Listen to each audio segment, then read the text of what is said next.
Hey everybody, still in the middle of the move, so just trying to get everything sorted out here with the videos. This is rhythm changes, and this is using a comp with just 3 notes. We'll have triad shapes, and it's a good way to learn how to also walk the bass. Check it out.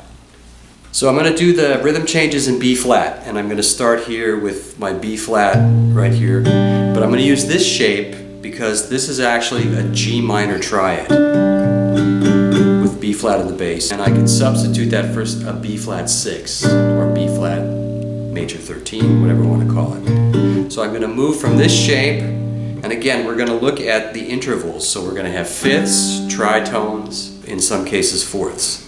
So we've got this fifth here moving down to the tritone here for G7, and then this fifth here for C minor 7 moving down here to F7. So we've got this.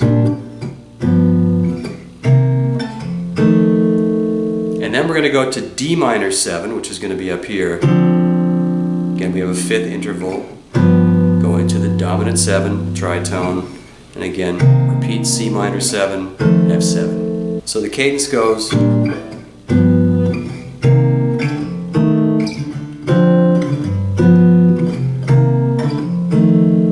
Then we get to the next section of the A section. We're going to go up here to F minor 7,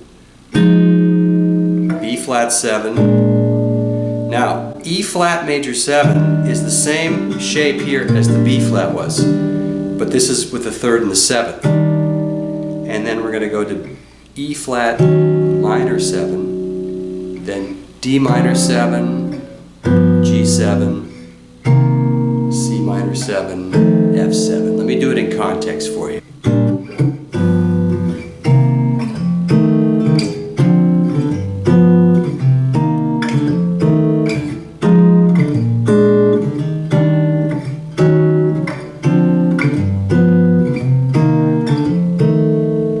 That's the first part of the A section. Then it repeats itself. B flat 6, G7, C minor 7, F7, D minor 7, G7, C minor 7, F7, F minor 7, B flat 7, E flat major 7, E flat minor 7, and then to end it, I'm going to go B flat 6,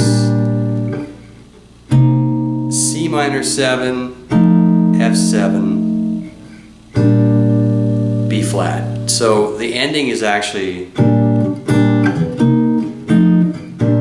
2, 3, 4. Then we go into the bridge, which is just dominant 7s. D7, G7, C7,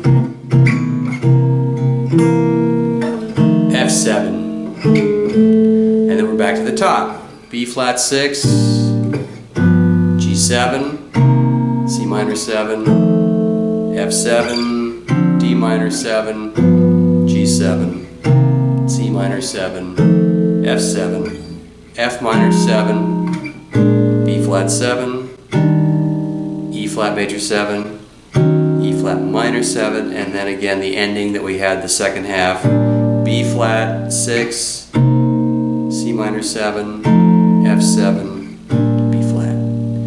And that's the rhythm changes. Now there's many variations of rhythm changes, and I chose this one, and I'll tell you why. Because when you get to this 2-5 here, you could go E flat major 7, A flat 7. That works too, because that's the 5 chord of that. But I like the way this chromatically works if I go.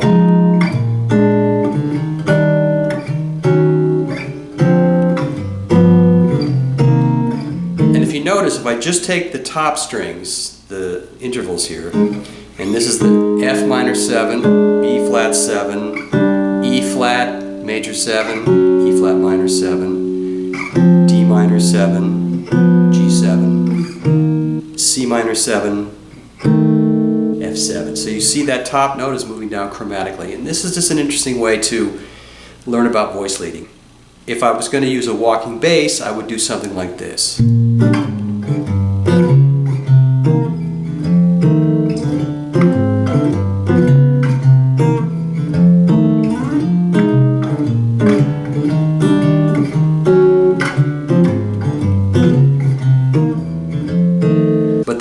try to do is to get the continuity of the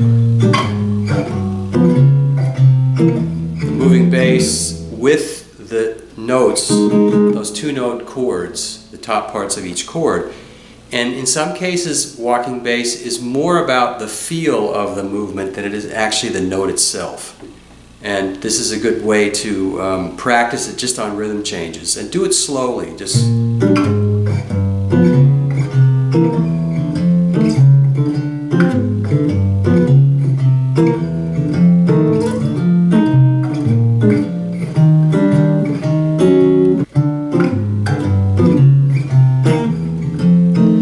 all depends upon how you hear the bass moving, and what I suggest highly is listen to bass players. Listen to Ron Carter, listen to Charlie Hayden. Listen to how they walk and how they utilize those movements to really outline the chord, because that's what's happening. The first thing to do is to just get the chords and work on that. And then when you feel comfortable, start to work in the bass. But I suggest heavily work with a metronome.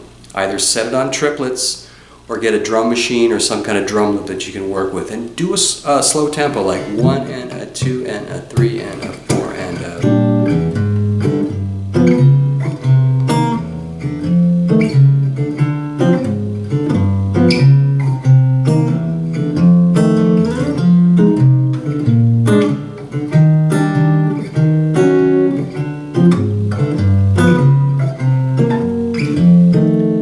You can also play just quarter notes.